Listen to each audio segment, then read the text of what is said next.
দর্শক বন্ধুরা আসসালামু আলাইকুম, সবাই কেমন আছেন? আশা করি যে যেখানে আছেন সবাই অনেক ভালো আছেন।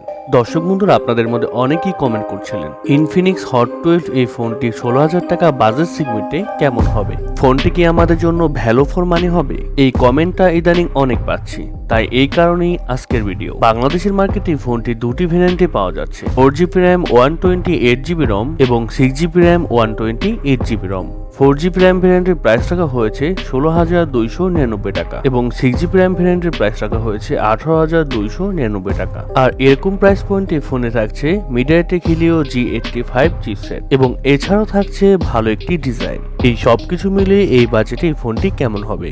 ফোনটি কি আমাদের জন্য ভ্যালু ফর মানি হবে, না এরকম প্রাইস পয়েন্টে এর যে কোনো ভালো অফার থাকছে আপনাদের জন্য? এই সবগুলো প্রশ্নেরই উত্তর থাকবে আজকের এই ভিডিওতে। আর আমি প্রতিবারের মতো আপনাদের সাথে আছি মোহাম্মদ পলাশ এবং আপনারা দেখছেন ডটপিন চ্যানেল। এবং ভিডিওটি যদি ভালো লেগে থাকে তাহলে কিন্তু লাইক দিতে ভুলে যাবেন না। আর আপনি যদি আমার চ্যানেল নতুন হয়ে থাকেন তাহলে কিন্তু অবশ্যই সাবস্ক্রাইব করে আমাদের ছোট্ট একটি ইউটিউব ফ্যামিলির সদস্য হয়ে যান।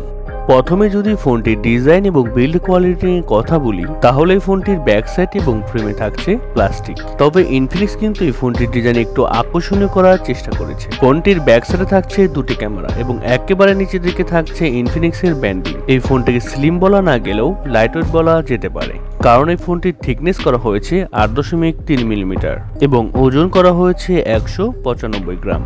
আর ইনফিনিক্স হট 12 এই ফোনটির সামনে আসতে আপনারা পেয়ে যাচ্ছেন একটি ফুল ভিউ ডিসপ্লে, যার ঠিক ওপরের অংশে মাঝ বরাবর পাঞ্চলের মাধ্যমে বসানো রয়েছে সেলফি ক্যামেরাটি। আর ভালো ব্যাপার হচ্ছে এই ফোনে থাকছে সাইড মাউন্টেন ফিঙ্গারপ্রিন্ট সেন্সর, তবে যা যথেষ্ট ফাস্ট এবং অ্যাকুরেট বলেই জানতে পেরেছি। এবং পোর্টস অ্যান্ড বাটন হিসেবে কিন্তু এই ফোনটিতে আপনারা সব ধরনের পোর্টস অ্যান্ড বাটন পেয়ে যাচ্ছেন, যেমন 3.5 millimetre headphone jack, type C slot ইত্যাদি। এছাড়া দুটি সিম কার্ড ব্যবহার করার পাশাপাশি একটি মাইক্রো এসডি কার্ডও ব্যবহার করার সুযোগ পাচ্ছেন। আর এই ফোনটি 4টি কালার ভেরিয়েন্টে পেয়ে যাব, ব্ল্যাক, ব্লু, হোয়াইট ইত্যাদি। সো ওভারঅল সবকিছু মিলিয়ে এই ফোনটির ডিজাইন এবং বিল্ড কোয়ালিটি আপনাদের কাছে কেমন লেগেছে কমেন্ট করে আপনাদের মূল্যবান মতামত অবশ্যই জানাবেন। আর ইনফিনিক্সের ফোন হিসেবে ফোনটির ডিজাইন কিন্তু আমার কাছে যথেষ্ট ভালো লেগেছে। ফোনটির ডিসপ্লে সেকশনে যদি আমরা কথা বলি, তাহলে ফোনে থাকছে 6.82 ইঞ্চির একটি IPS LCD প্যানেল। তবে এই ডিসপ্লেটি হচ্ছে HD প্লাস এর ডিসপ্লে। তার রেজলিউশন হিসেবে থাকছে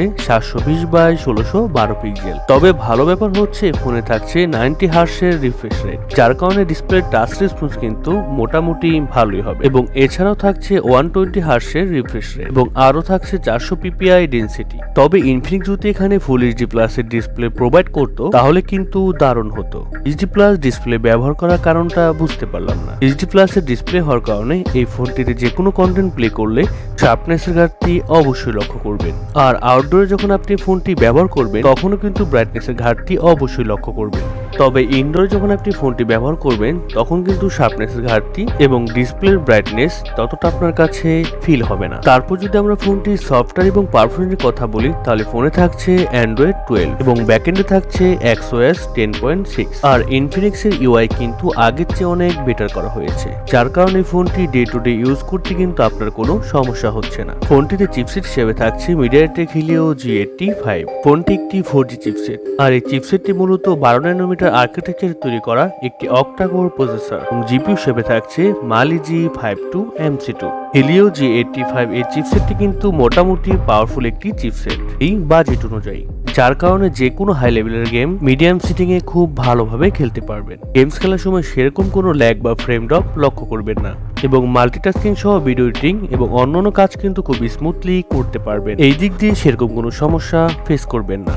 ক্যামেরা সেকশনে যদি কথা বলি, তাহলে ফোনটির ব্যাক সাইডে থাকছে 3টি ক্যামেরা, তবে শুধুমাত্র 2টি সেন্সরই থাকছে কাজের সেন্সর, যেমন 13 মেগাপিক্সেলের একটি ওয়াইড সেন্সর যা f2.2 অ্যাপারচার এবং সেকেন্ডে থাকছে 2 মেগাপিক্সেলের একটি ডেপথ সেন্সর। এবং ব্যাক ক্যামেরার ফিচার হিসেবে থাকছে quad LED flash HDR panorama. তবে ব্যাক ক্যামেরা দিয়ে শুধুমাত্র আপনারা 1080p দিয়ে 30 fps এ শুট করতে পারছেন।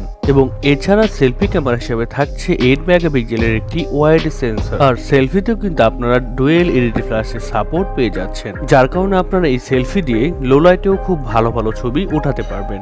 আর সেলফি ক্যামেরা দিয়েও আপনারা 1080p দিয়ে 30fps এ শুট করতে পারছেন। ফটো কোয়ালিটির কথা বলতে গেলে বাজেট অনুযায়ী এই ফোনটির ফটো কোয়ালিটি যথেষ্ট ভালো হবে বলে জানা গিয়েছে। তবে এবার আমাদের দেখার পালা ইনফিনিক্স তাদের ফটো কোয়ালিটি এবং ভিডিও কোয়ালিটি কতটা বেটার করতে পারে। ছাড়া ফোনটিতে WiFi, bluetooth, GPS, FM radio সহ আর অনেক ধরনের ফিচার্স পেয়ে যাচ্ছেন এবং ইউএসবি-তে থাকছে ইউএসবি টাইপ সি 2.0।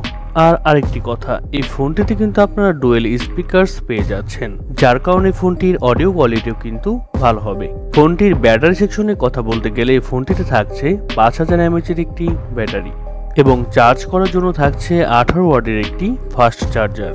আর 5000 mAh এর ব্যাটারি থাকার কারণে ফোনটিতে কিন্তু আপনারা একদিনের ব্যাটারি ব্যাকআপ খুব ভালোভাবেই পেয়ে যাবেন। এবারে কথা হচ্ছে এরকম বাজেট সেগমেন্টে ফোনটি আসলে কেমন হবে। দর্শক বন্ধুরা, এই মুহূর্তে 16000 টাকা বাজেট সেগমেন্টে ফোনটিকে ভ্যালু ফর মানি ডিভাইস বলাই যেতে পারে, কারণ এই ফোনে এই বাজেটে থাকছে ভালো প্রসেসর, ভালো একটি ডিসপ্লে, আরও সাথে আছে ভালো একটি ডিজাইন। তবে এর থেকেও কম বাজেটে পাওয়া যাচ্ছে ইনফিনিক্স হট 11s। ওই ফোনটিকেও কিন্তু ভ্যালু ফর মানি ডিভাইস বলা যেতে পারে। আপনারা বেটার গেমিং এক্সপিরিয়েন্স পেতে চাইলে ইনফিনিক্স হট 11s ওই ফোনটির দিকেও কিন্তু যেতে পারেন। আর তাছাড়া ডিজাইন, ডিসপ্লে, প্রসেসর সবকিছু মিলে ভালো একটি ফোন চাইলে আপনারা ইনফিনিক্স হট 12 এই ফোনটির দিকেও যেতে পারেন। আশা করি ইনফিনিক্স হট 12 এই ফোনটি সম্পর্কে বিস্তারিত আপনারা সব ভালোভাবে বুঝতে পেরেছেন। তারপর যদি মোবাইল সম্পর্কিত আপনাদের কোনো প্রশ্ন থাকে সরাসরি কমেন্ট করতে পারেন, কিংবা ডিসক্রিপশনে আমাদের সোশ্যাল অ্যাকাউন্টের লিঙ্কগুলো দেওয়া রয়েছে, সেখান থেকে আমাদের সাথে সরাসরি যোগাযোগ করতে পারেন। সো ভিডিওটি আপনাদের কেমন লাগলো অবশ্যই কিন্তু কমেন্ট করে জানাবেন এবং ভিডিওটিতে কিন্তু একটি লাইক দিতে ভুলে যাবেন না। এবং আপনি যদি আমার চ্যানেল নতুন হয়ে থাকেন তাহলে কিন্তু অবশ্যই সাবস্ক্রাইব করে অল বাটনে প্রেস করে দেবেন। তাহলে আজকের মতো এই পর্যন্ত, দেখা হবে নতুন কোনো ভিডিও নিয়ে। তাহলে আল্লাহ হাফেজ, ধন্যবাদ।